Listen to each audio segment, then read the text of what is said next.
Bien, precisamente ayer la Corte Suprema de Justicia admitió dos expedientes en los que se menciona el nombre del expresidente Ricardo Martinelli. Está con nosotros esta mañana uno de sus abogados, que conforma ese grupo de abogados que lo defiende, el licenciado Carlos Carrillo. Buenos días. Buenos días, Iván. Abogado, Gracias bienvenido. por la oportunidad. Hábleme de estas dos expedientes. Es cobranzas del istmo y Superintendencia del mercado de valores. Sí, mira, hace 2 semanas aproximadamente ya la Corte se había trascendido al público y a los medios de comunicación que la Corte iba a variar un criterio del ponente y se iba a admitir la denuncia presentada a través de un informe de la Superintendencia de Valores.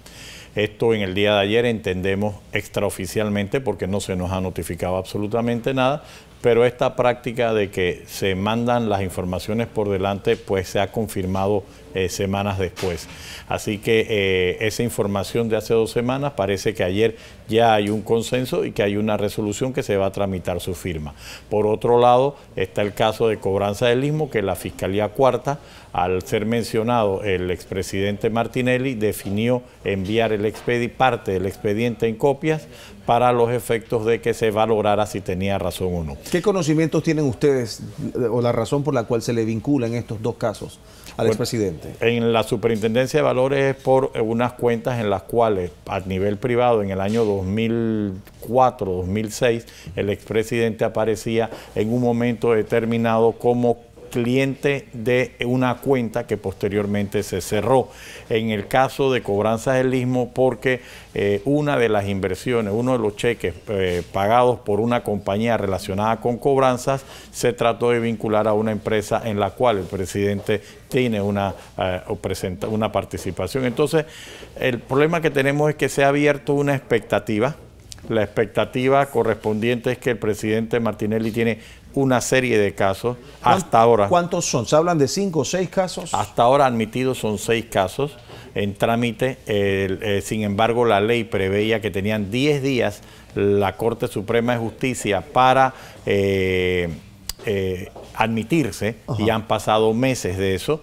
Igualmente se establecía un plazo de 2 meses que ahora se ventila su constitucionalidad o no, y hemos quedado en una indefinición. O sea, si tú lees la ley te decía que en 2 meses y una prórroga de 30 días tenía que haberse culminado. No, eso no ha ocurrido por la justificación que se quiera y la interpretación que se quiera, pero eso no ha ocurrido. Y aparte hay una imagen pública en el cual se plantea que el presidente Martinelli está vinculado con una serie de expedientes y una serie de situaciones que hasta este momento no tienen relevancia jurídica o penal. Hay quienes reclaman la presencia del expresidente Martinelli aquí en Panamá. Sabemos que está en Miami.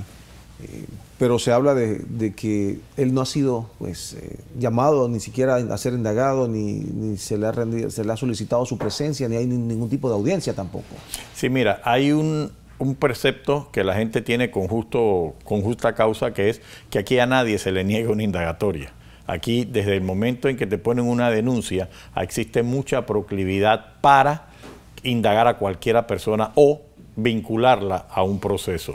Esto no es suficiente para efectos de arraigar a una persona. En el caso del presidente Martinelli, pareciera que la percepción pública en el que existen una serie de ilícitos, pues está contradicha porque hasta el momento ni siquiera tiene una audiencia de imputación o una imputación en trámite. Más aún, el hecho de que varios testigos han dicho que fueron presionados y que hay la percepción de que se presiona a personas para mencionar el nombre del presidente Martinelli, va a ser muy cuestionado. Más aún, el hecho de tú decir, sí, pero es que el presidente Martinelli era el presidente, eso per se tiene que partir de otra base. Partir de la base de la existencia de un ilícito que en muchos de los casos no vinculan al presidente Martinelli. Hablando de presiones, precisamente es lo que se percibe y lo que escuchamos en las declaraciones de Ignacio Fábrega, en una grabación por teléfono, que de hecho nosotros pusimos ayer en el noticiero,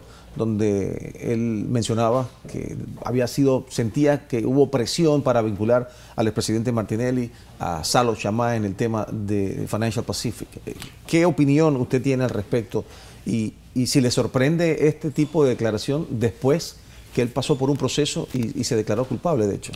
Bueno, mira, estas situaciones sorprenden. Lo que pasa es que sorprende aún más que se estén dando reiteradamente, porque hace meses un abogado denunció que su cliente había sido amenazado.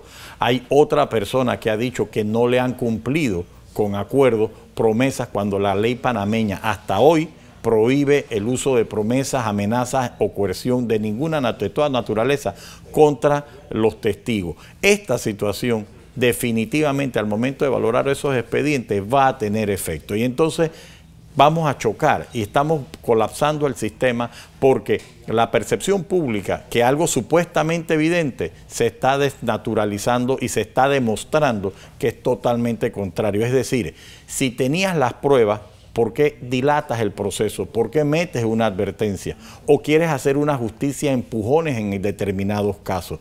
Es muy lamentable que la justicia, en vez de fortalecerse en estos momentos de crisis, se esté destruyendo. Son 3 meses que tiene la Corte, en este caso, en los casos de... 2 meses prorrogables por uno más. O sea, en total se llega hasta 3 meses. Correcto. En algunos de estos expedientes ya han pasado estos 3 meses, quizás en la mayoría, pienso yo. Para nuestro juicio en todos, para nuestro juicio en todos. O sea, eso hace que el caso se caiga. En algún momento, si la opinión de los magistrados que ocupan ese cargo determinan la interpretación al tenor literal de la ley, definitivamente se tienen que caer algunos, porque ni siquiera se admitieron las denuncias en el plazo de 10 días, o sea, demoraron meses para admitir la denuncia correspondiente. Más aún, siempre se ha dicho que estos términos son fatales.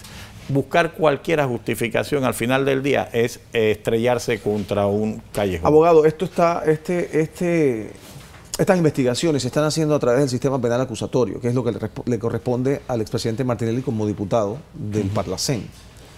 En caso de que a él se le llamara para rendir indagatoria, ¿cómo es el proceso? ¿Cómo sería ese proceso? Bueno, en este caso no se hablaría de indagatoria, se hablaría de imputación. Imputación de cargos. Entonces, y con eso se le vincula un proceso. Y no es hasta la etapa de juicio, es que ya se le hacen los cargos correspondientes. Ninguna de las pruebas que se practiquen ahora tienen valor en el juicio si no se hacen frente a la audiencia y a los magistrados de juicio. Es decir, todos estos elementos de presiones, de falsedades, de percepción pública, esto se tienen que verificar públicamente. ¿Y qué sucede en una audiencia de imputación de cargos una vez que se escucha las descargas que se tengan que dar? Bueno, mira, la ritualidad ha concluido de que simplemente es la notificación a una persona de que el fiscal cree tener un caso y lo quiere vincular.